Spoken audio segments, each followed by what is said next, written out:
The morning after the HOA refused his repair bill, Garrett Hollis walked down to his grandfather's dam and placed his hand on a valve that hadn't been touched in 60 years. He didn't do it out of anger. He did it out of math. $63,000 in critical repairs, 120 homes that depended on his dam for their lake, $700,000 to $1.5 million per lakefront property, and a blonde woman in a white Escalade who'd told him, in front of the whole board, that his crumbling infrastructure was his problem alone. She thought she was calling his bluff. She didn't realize he wasn't bluffing. He was an engineer. Engineers don't bluff. They calculate. And the calculation said, if you won't pay to maintain the lake, you don't get to keep the lake. What happened next shook every property value in the community. Stay right here. Garrett Hollis was 47 years old and starting over. The divorce had been finalized 18 months earlier. His consulting firm, the thing he'd poured 15 years into, had gone to his ex-wife's lawyers like a piñata at a birthday party. What remained was the one thing she couldn't touch, his grandfather's property. The original 14 acres in the foothills of western North Carolina, with the old earthen dam that Everett Hollis had built with his own two hands back in 1961. Garrett came back to rebuild. His daughter Nora, 16, stayed with him every other week. They'd sit on the dock in the evenings, watching the water catch the light. It felt like forgiveness. Hawthorne Lake Estates was a private community of about 120 homes nestled in the foothills. The lakefront properties ran $700,000 to $1.5 million. It was quiet. It was beautiful. It was, in theory, the perfect place to disappear and start fresh. The dam was Garrett's inheritance in more ways than one. It wasn't just a structure. It was his grandfather's fingerprint on this valley. The earthen face had settled naturally over 60 years. The spillway, made of reinforced concrete, had handled everything from spring snowmelt to summer cloudbursts. But in early spring, when Garrett walked out with his engineer's eye, he saw what most people couldn't: hairline fractures running through the concrete like a spider web. The mortar between the spillway blocks was pulling away. Water was beginning to seep where it shouldn't. He called a structural engineer from Asheville. 3 days of core samples and calculations. The report came back in a formal PDF, with tables and charts and one number that hit different than the rest: $63,500. Emergency repairs. The spillway needed reinforcement, regrouting, waterproofing. The report noted, carefully, in the language engineers use, that failure could compromise the structural integrity of the entire dam system. The lake didn't exist without Garrett's grandfather's dam. 120 homes, swimming pools, boat launches, the entire reason this community had value. It all depended on a structure that Garrett now owned outright, and that was dying. He scheduled a meeting with the HOA board. Barbara Wyndham had been HOA president for 6 years. She was 58, always in coordinated outfits, pastels usually, with matching jewelry, and she drove a white Cadillac Escalade that she parked at angles in the community center lot, like she owned it. She did, in a sense. Her husband Vince was semi-retired, a real estate developer who'd made his money in the late 90s, and Barbara had since dedicated her life to making Hawthorne Lake Estates look like the kind of place that appeared in magazines. Garrett's property, by contrast, was rustic. It had wild brush and native oak trees, and a grandfather's house that looked lived in. It did not coordinate. The board meeting happened on a Tuesday evening in early April. The smell of the lake, that particular mixture of fish and water lilies and minerals, drifted through the open windows of the community center. Garrett brought 3 copies of the engineer's report. He presented the facts cleanly. He asked for a community cost-sharing solution. The board listened. Barbara smiled a smile that didn't reach her eyes. Then she laughed, not in a kind way. "Your dam, your problem," she said. The board voted 4-1 to reject his request. The fines started arriving 2 weeks later. First came the certified letter. Garrett's property was in violation of Section 4.2.1 of the Hawthorne Lake Estates Covenants, Conditions, and Restrictions. Unmaintained property presenting unsightly visual conditions. The fine was $250 per week until remedied. Then came another. The brush overgrowth near the eastern boundary was excessive. The wooden fence on the northern edge of his property was weathered beyond community standards. Another $250. Then another. His dock, the same dock his grandfather had built, the dock Garrett's daughter sat on, was deemed a structural eyesore. They were coming fast now. 7 days apart, the certified letters piled up on his kitchen counter. By the end of May, Barbara had issued 11 violations, $2,750 in fines he hadn't authorized, for property he owned outright, sitting on a parcel that predated the HOA's entire existence. That last part was the crucial detail Garrett didn't fully understand until he hired a property rights attorney named Marcus Chen in Charlotte. Marcus took one look at the deed filed in 1962, the original deed, when Everett Hollis had formalized his ownership of the land, and told Garrett something that changed everything. "You might not be subject to the HOA covenants at all," Marcus said over the phone. "Properties that were platted before an HOA was formally established, especially if the original owners didn't explicitly opt into the covenants, sometimes exist in a legal gray zone.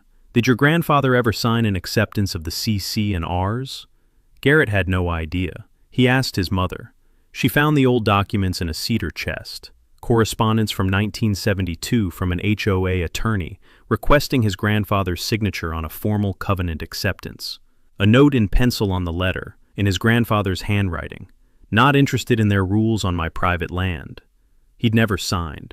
Garrett called Marcus back. "What does that mean?"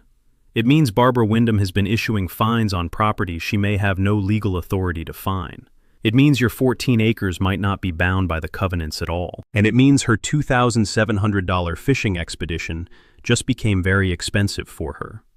The water in the spillway made that particular hollow sound it always made in late May, the sound of early summer, of the lake expanding with spring runoff. Garrett stood on the dam's face and breathed in the mineral smell of the water, the earthy smell of the spillway's weathered concrete. He could almost hear his grandfather's voice. "Don't let them push you around." He sent Marcus's letter to Barbara the following Monday. It was polite, professional, devastating. It stated that Garrett's property predated the HOA's establishment, that he had never formally accepted the CC&Rs, and that the issued fines were therefore void and unenforceable. It further noted that Garrett was prepared to file a lawsuit to recover the fines already paid and to seek damages for the illegal lien threat that had appeared in the certified letter. Barbara's response came 3 days later, not from her directly, but from an HOA attorney in Raleigh, whose letterhead looked expensive. The letter was aggressive. It insisted the fines were valid. It accused Garrett of bad faith attempts to escape his obvious obligations to the community. But here's what Marcus had taught Garrett. When someone's attorney starts writing letters without doing their homework, it usually means they're nervous. It means they're not sure of their ground. Garrett framed Marcus's assessment on his kitchen wall next to his daughter's college acceptance letters. The principle was simple, and it applied to a lot of situations in life. If you don't know the rules of the game, you shouldn't be playing it. Barbara was playing with marked cards, and she didn't even know Garrett had learned the shuffle. Barbara escalated in early June. Garrett was at his office, a small consulting setup he ran from a converted outbuilding on the property, when the trucks arrived. 2 of them. A flatbed with surveying equipment and a silver pickup with the logo of a structural engineering firm from Greensboro emblazoned on the door. 4 people got out. No one knocked on his door. No one asked permission. They walked directly to the dam with clipboards and measuring tapes and began photographing the spillway. One of them placed a piece of equipment at the base of the concrete. They were taking core samples. Garrett walked over. He knew his tone would be dangerous, so he kept his voice level instead. "Who authorized this?" he asked. A man with a polo shirt and a professional smile turned around. "HOA assessment. We're evaluating structural..." "You're on private property. Who gave you permission to be here?" The smile faltered. "The HOA president said..." "The HOA president doesn't own this land. You need to leave." They left. Not happily, but they left. That evening, Garrett called a local sheriff's deputy named Reynolds, who'd been in his class at Hawthorne Lake High School 30 years ago. He filed a trespassing complaint. Reynolds took it seriously. Unauthorized entry onto private property was unauthorized entry, regardless of who'd asked them to do it. He filed a report. The engineering firm would receive a notice. Here's a point worth remembering. In most states, an HOA has no inherent authority to enter private property for inspections, unless that right is explicitly granted in the CC&Rs, and the property owner is legally bound by those covenants. If you never signed on to the HOA agreement, their inspection authority is just trespassing with a clipboard. But Barbara had already won the first part of her game. She'd called neighbors. Word spread through the community like spilled water. Garrett was hiding something on his property. The dam was dangerous. He was a safety risk. One of the neighbors, a woman named Carol who lived 3 houses down from Garrett's parcel, mentioned it to her brother-in-law, who worked in the county assessment office. That brother-in-law mentioned it to someone at the county building department. By mid-June, the county building inspector, a man named Roland Stevens, showed up at Garrett's property. He was professional and methodical. He examined the dam, he examined the spillway, he took photographs. He used instruments Garrett recognized from his own toolbox, a level, a concrete depth gauge, a moisture meter.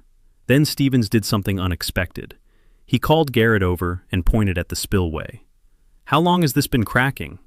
"A few months," Garrett said. "I had a structural engineer assess it. $63,000 in repairs needed." Stevens nodded. "That sounds about right. This is pretty serious." He paused. "I've got to be honest with you. Whoever sent me here was hoping I'd condemn this structure. But I can't condemn private property just because someone doesn't like the guy who owns it. And technically, this isn't my jurisdiction. This dam is part of a private water system on private land. Unless there's been a failure, unless water is flooding into someone else's property, this is between you and the county health department." He pointed at a card in his wallet. "But here's the thing. I looked at the plat map. Your dam is the only water control structure for the entire lake. If it failed, you'd have a catastrophic situation on your hands, and all these people would lose their property. You need to get those repairs done." After Stevens left, Garrett sat on the dock. His daughter Nora wasn't there that week. She was with her mother, but he could almost see her sitting beside him. The evening light turned the lake the color of copper. He understood now what Barbara was trying to do, make him look like the villain. Make him the obstacle to the community's safety. Get him angry enough to make a mistake. He called Marcus instead. "She tried to have county condemn the property," Garrett said. "Did they?" Marcus asked. "No. Then she just gave us documentation that she's acting in bad faith.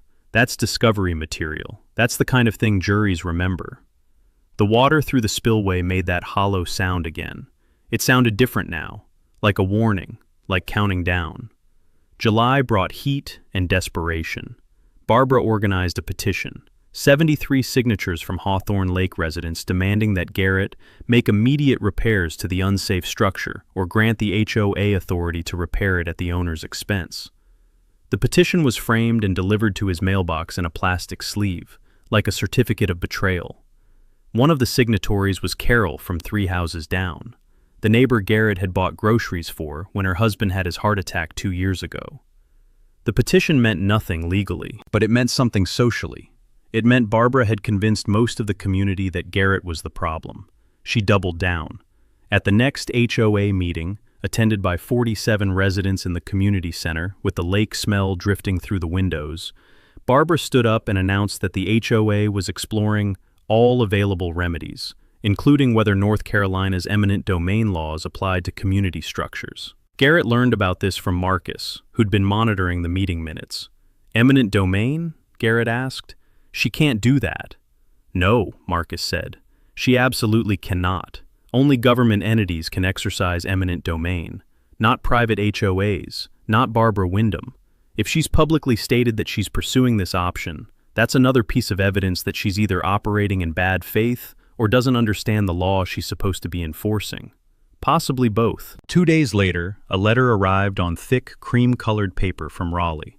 It was from an attorney named David Castellano, retained by the HOA. The letter was polished and aggressive. It demanded that Garrett grant the HOA a utility easement over the dam and spillway system. It claimed the community had an implied right to access and maintain the structure. It threatened legal action if Garrett didn't comply within 14 days. 14 days. It was a deadline designed to make someone panic. Garrett brought the letter to Marcus and Charlotte. Marcus read it in silence, then smiled. Not a kind smile, but a satisfied one. "They just made a huge mistake," Marcus said. "They've put in writing that they want access to private property. They're threatening legal action to force a private property owner to grant them easement rights. Do you know what's interesting about your 1962 deed?" "What?" "There's an attached addendum. Your grandfather gave the original HOA, the informal one from 1962, a revocable water license. The community gets to use the lake as long as they share maintenance costs. If they refuse the costs and threaten legal action, he included a revocation clause. That was in the original language. Marcus pulled up a scanned image on his computer. There it was, in typed letters from 1962. Water use privileges remain revocable if community members fail to contribute to reasonable maintenance costs. Revocable, Marcus repeated, as in, you can revoke it. As in, the second they refused your bill and decided to be hostile, they lost their rights to the lake. Garrett stared at the words. He thought about his grandfather sitting at a desk in 1962, thinking 60 years into the future, trying to protect what he'd built. That same week, Barbara had the landscaping crew install a new flower bed right in front of the community mailbox cluster. It was technically placed on HOA common ground, but it effectively blocked easy access to Garrett's mailbox. It was a small aggression. It was petty. It was exactly the kind of thing Barbara did when she was running out of real moves. Garrett stood in the evening light, looking at the dam his grandfather had built. The concrete was cracked. The water was rising with summer rain. The lake was beautiful and vulnerable, and entirely dependent on a structure that the community had just decided to threaten instead of maintain. He thought about the revocation clause. He thought about what happened when an entire community of expensive lakefront properties suddenly realized they'd made a very expensive mistake. He picked up his phone and called Marcus. "I want to understand exactly what we can do here," Garrett said, "and I want to understand it completely." Marcus's voice was calm, measured, and full of quiet satisfaction. "Let's talk about revocation," he said. Marcus Chen sat across from Garrett at a coffee shop in Asheville, reading glasses perched on his nose, 2 pages of the 1962 deed spread across the laminate table. Outside, late spring rain drummed against the windows. Marcus looked up. "Do you understand what you actually own here?" Garrett didn't answer immediately. He was staring at a highlighted passage. "That revocable water license," Marcus continued, "is the entire foundation of this community. Not an easement, not a covenant, a license. And licenses, by definition, can be revoked by the person who granted them. Your grandfather granted it. That means you inherited the ability to take it back." The coffee shop noise seemed to fade. Garrett felt the weight of what Marcus was saying settle into his chest. "So the lake is yours to control," Marcus finished. "Completely. The HOA uses the lake only as long as you permit them to. The moment you revoke that license, the water rights evaporate. Legally speaking, you have the authority to drain that lake whenever you want." Garrett looked out the window. He'd driven past Hawthorne Lake hundreds of times since inheriting the land. He'd never thought of it as his. It was just there, part of the landscape, part of the community. "What happens to the homeowners?" Garrett asked. Marcus removed his glasses. "That depends on you, but hypothetically, those 700,000 to 1.5 million lakefront properties become $300,000 houses next to a mud pit. The lake is their entire value proposition. Without it, they're sitting on expensive dirt. The numbers hit different now." Garrett had been thinking in terms of his repair bill, his legal fees, the principle of the thing. But this was leverage he didn't know he had. "Your grandfather," Marcus said quietly. "He must have known this. That's why he kept the property separate. That's why he never signed those CC&Rs. I think he saw this coming a long way off." Garrett pulled out his phone and looked at the deed photograph again. Everett Hollis, born 1918, died 1994. A man who'd survived the Depression, 2 wars, and a changing world. A man who'd protected his land with the same care you'd protect a loaded gun, kept it close, kept it safe, and hoped it would never need to be fired. "He left me a nuclear option," Garrett said, "and I didn't even know it." "Not nuclear," Marcus corrected. "Legal, perfectly legal. A revocable license exists at the pleasure of the grantor. You're not doing anything illegal by exercising your property rights. The state of North Carolina will back you up on this." They sat in silence for a moment. Rain continued its rhythm against the glass. "Barbara has no idea," Garrett said finally. "None," Marcus agreed. "She thinks she can bully you into submission because she runs the HOA. She has no idea that she's been living on borrowed water this entire time. Water that only flows because you allow it. Garrett set down his coffee. His hands were steady. His mind was clear. For the first time since Barbara Wyndham had said, "Your dam, your problem," Garrett understood exactly what those words meant. They meant everything. The legal revocation notice took Marcus 3 days to draft. It was 14 pages of precise, elegant language. Not angry, not threatening, just clear. As of 30 days from filing, the revocable water license granted to the Hawthorne Lake HOA and its predecessors is hereby revoked by the legal property holder. Garrett read it twice, made one small edit, and they filed it with the county recorder's office on a Thursday morning. Marcus called him that afternoon. "It's recorded," he said simply. "It's official. 30 days. 30 days to turn a community inside out." Garrett didn't waste them. First, he contacted the North Carolina Dam Safety Program. A different engineer this time, not Barbara's people, not his people, just the state's people. They sent an inspector out the following Monday. This time, the inspection report wasn't buried. Garrett got a digital copy within 48 hours. The findings were worse than the first report. Seepage in a new section, structural stress from standing water, estimated repairs, $64,200. The state inspector added a handwritten note. Recommend immediate action. Liability exposure significant if failure occurs. Insurance against any accusation that he was being unreasonable. Second, Garrett installed security cameras, 4 of them, positioned to cover the dam perimeter, the spillway, and the access roads. Industrial-grade equipment.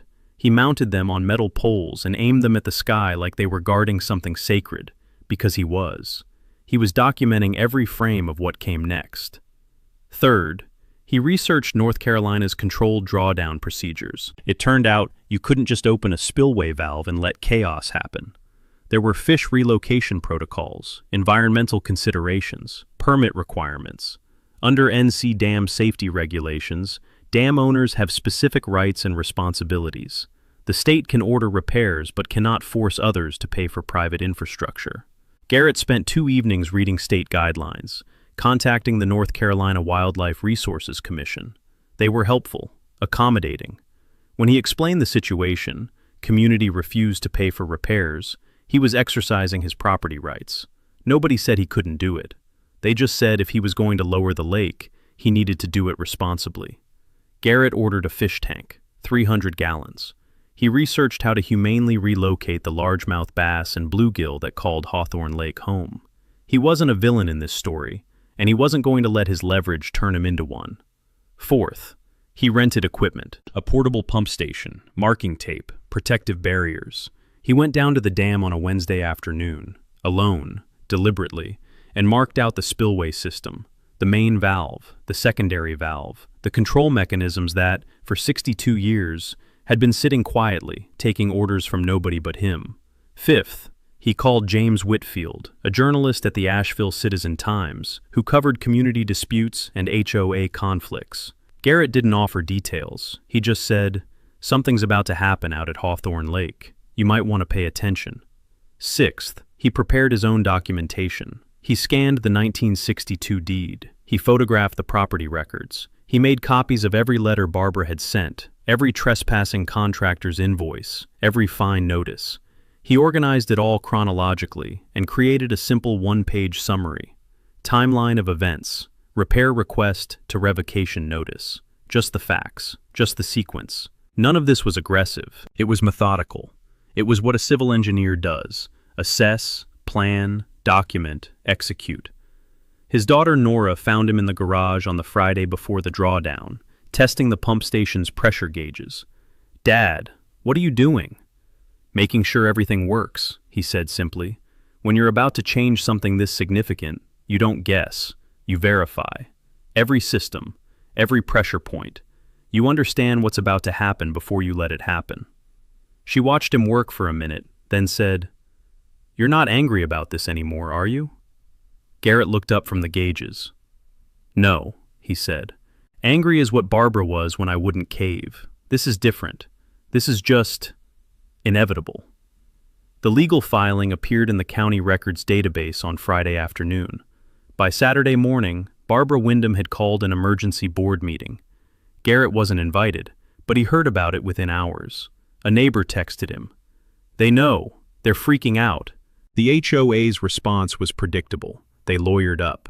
Barbara's attorney, a different one, younger, with a reputation for being aggressive, immediately filed an emergency motion for a temporary restraining order, requesting that the court block the revocation and any subsequent water level changes. The motion was denied on Monday morning. The judge's response was brief. Plaintiff has failed to demonstrate that the defendant's exercise of documented property rights constitutes an irreparable harm. Motion denied. By Monday afternoon, Barbara had changed tactics. She sent Garrett a letter, $10,000, a settlement offer. The letter spoke about community relations and finding common ground and the importance of neighborly cooperation. $10,000, 16% of the repair bill. It was an insult wrapped in a business envelope. Garrett filed it in his desk drawer without responding. But Barbara didn't stop there.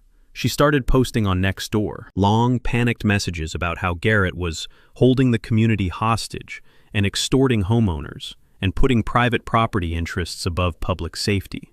She created an online petition to protect Hawthorne Lake from private property exploitation, and got 63 signatures. The comments section became an echo chamber of fear and anger, mostly from people who'd never met him. "He's a greedy developer," one post read. "He's trying to destroy the lake for profit," another said. "This is what happens when you let outsiders get property control," a third contributed. Garrett read none of it. He had Nora set up email filters. He didn't want the noise. What he did care about were the 3 messages he received on Tuesday evening from board members. Private messages, anonymous email addresses. They all said similar things. "This is Barbara's war, not ours. We voted against her position. We wanted to pay the repair bill. We're sorry you have to do this." One of them, he never found out which, added, "If we'd known about that 1962 deed, we would have settled this months ago. Barbara hid it from us. That information was valuable. That information meant the board was fracturing." On Wednesday, as Barbara escalated her social media campaign and sent yet another letter through her attorney, this one demanding he cease and desist the planned illegal drawdown, Garrett did something that surprised people who knew him. He smiled.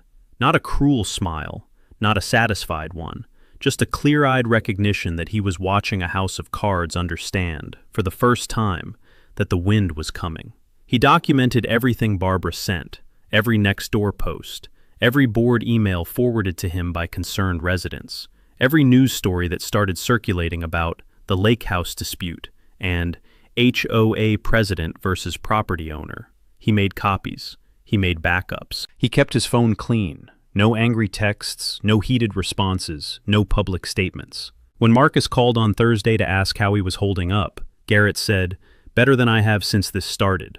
We're past the point of her controlling the narrative now. Events are about to do that for us." "You sound calm," Marcus observed. "I am calm," Garrett replied. "I'm not worried about what Barbara's going to say anymore. I'm focused on what the lake is about to do, and that's something she can't stop." After they hung up, Garrett stood on his porch, looking down at the lake in the late afternoon sun. It still looked perfect, still looked pristine, still looked permanent. He knew better. 30 days had become 2. The 30-day notice period expired on a Monday morning. Garrett marked the calendar in red. He didn't open a champagne bottle or call anyone. He just walked down to the dam with his hands in his pockets, and he looked at the spillway valve. The water level was still high, still beautiful, still worth $1.5 million per house. He placed his hand on the valve lever and took a breath. Then he began to turn it. The sound was mechanical, practical. A lever rotating, gears engaging. A system designed decades ago finally being asked to do something other than sit and wait. The spillway gate began to open. Water rushed through with a roar that echoed off the landscape. The sound was louder than Garrett expected, louder than he was ready for, just loud. The sound of control being exercised, the sound of inevitability made audible. He didn't open it all the way. He opened it maybe 30%. Enough that the water would flow out faster than rain, and creek-fed inflow could replace it. Enough that the level would begin dropping measurably within hours. Enough that everyone would notice. By Tuesday evening, the first calls came in. Residents complaining that their boats were tilting. Docks were sitting higher than the water. Something was wrong with the lake level.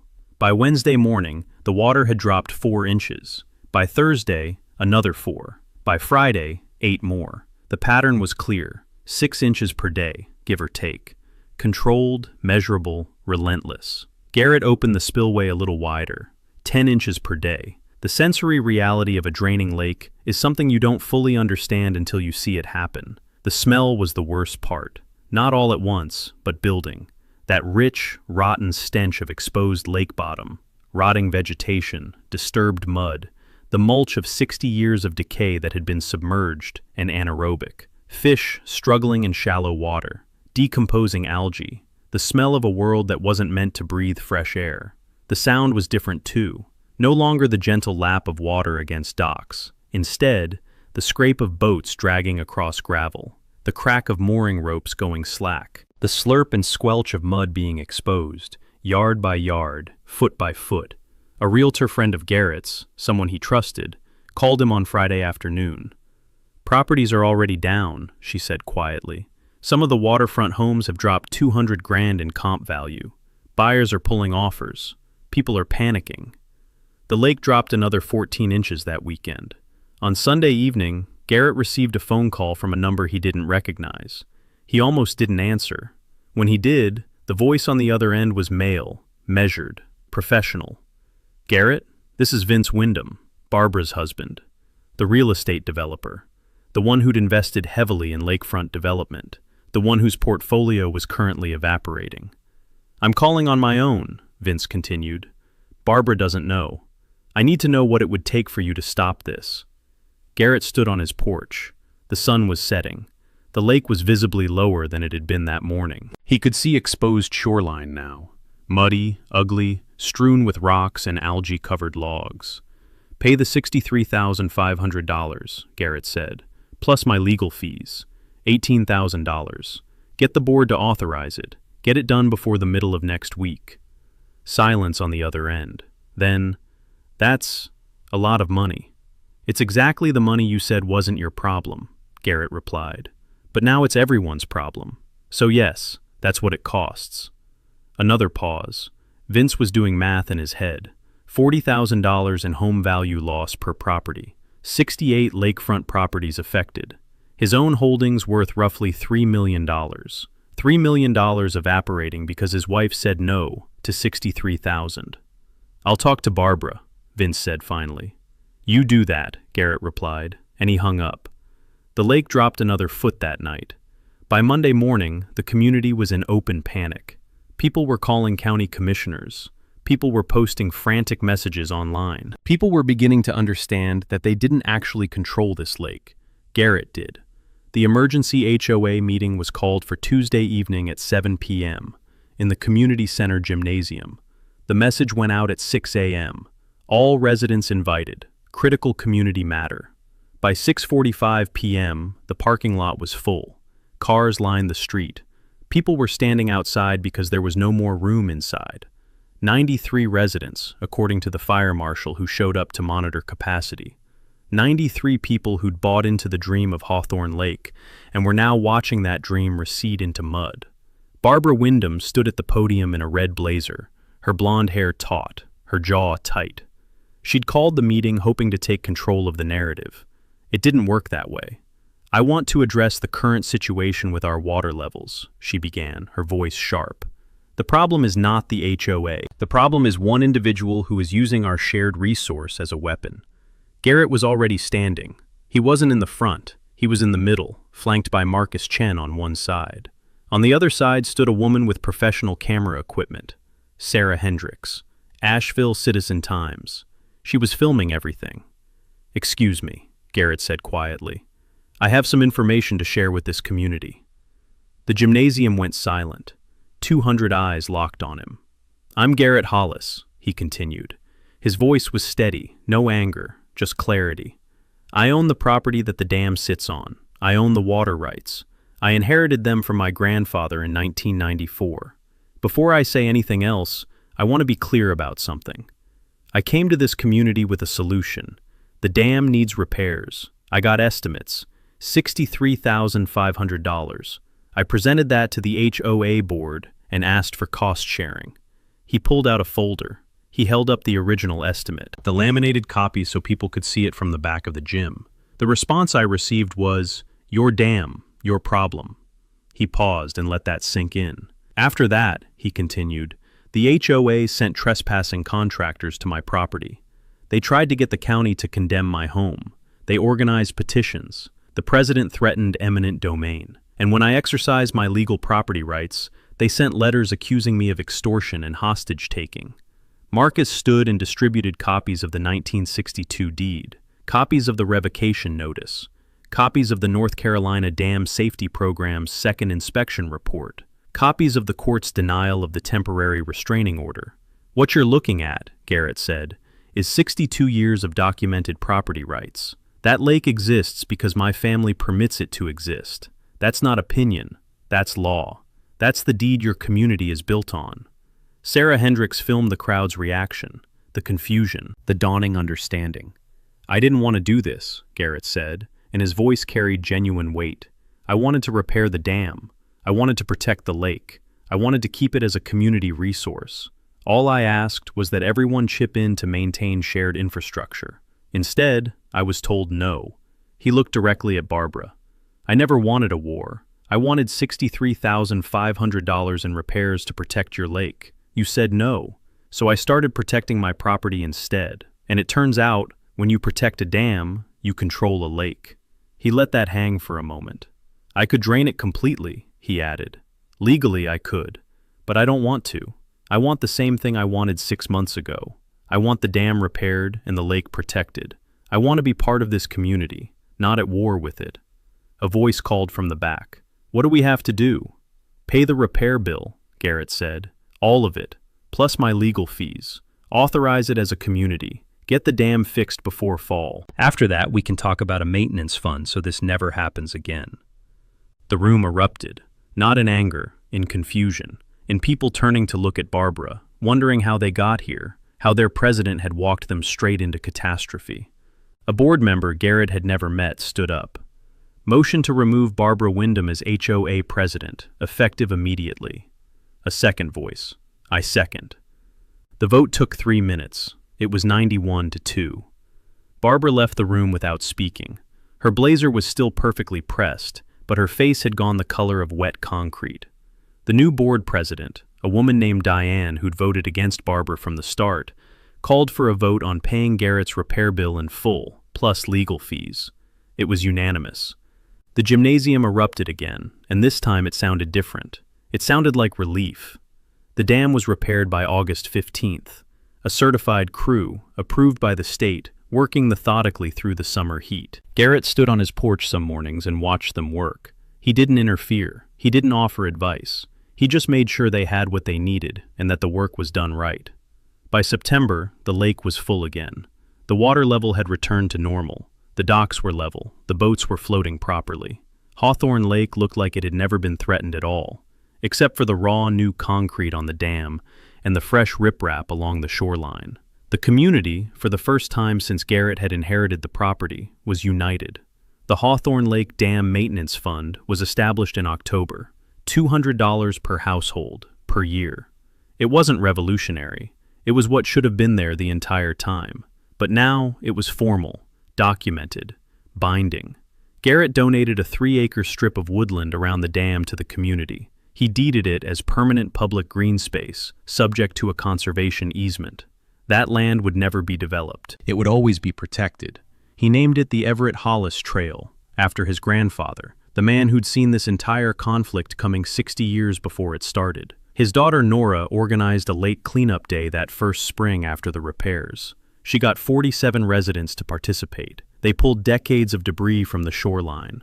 Old fishing lures, abandoned dock pieces, tires, bottles, the accumulated garbage of a forgotten lake bottom. It became an annual event. Eventually, it was sponsored by the county. Eventually, it was covered by local media as one of the area's most popular volunteer initiatives. Garrett started a consulting firm 2 years later, Hollis Dam Safety. He worked with rural communities across western North Carolina, places with old dams, aging infrastructure, and genuine disputes about who was responsible for what. He helped them understand their legal positions before conflicts spiraled into wars. He saved communities from becoming what Hawthorne Lake almost became. It was meaningful work. It paid well. It was the kind of thing his grandfather would have approved of. Barbara sold her house and moved to Charleston. She became someone else's problem. Vince stayed. He and Garrett eventually became cordial. Not friends exactly, but neighbors who understood each other. They'd see each other at community meetings, and there was no animosity, just acknowledgement. One evening in June, 2 years after the drawdown, Garrett sat on his dock with Nora. The sun was setting. The lake was full and glassy, reflecting the mountains. A family of geese was paddling near the far shore. The water smelled like water, clean, alive, natural. "Do you ever regret it?" Nora asked, "pulling the trigger on all of it?" Garrett thought about that. He thought about the anger, the legal battles, the fear that he'd made a terrible mistake, the moment when he'd opened the spillway valve and heard that roar. "No," he said finally. "I regret that it had to happen, but I don't regret that it did happen. Your grandfather understood something that I had to learn the hard way. Sometimes you have to be willing to lose everything to protect what matters." Nora smiled and leaned her head on his shoulder. "The lake looks perfect right now," she said.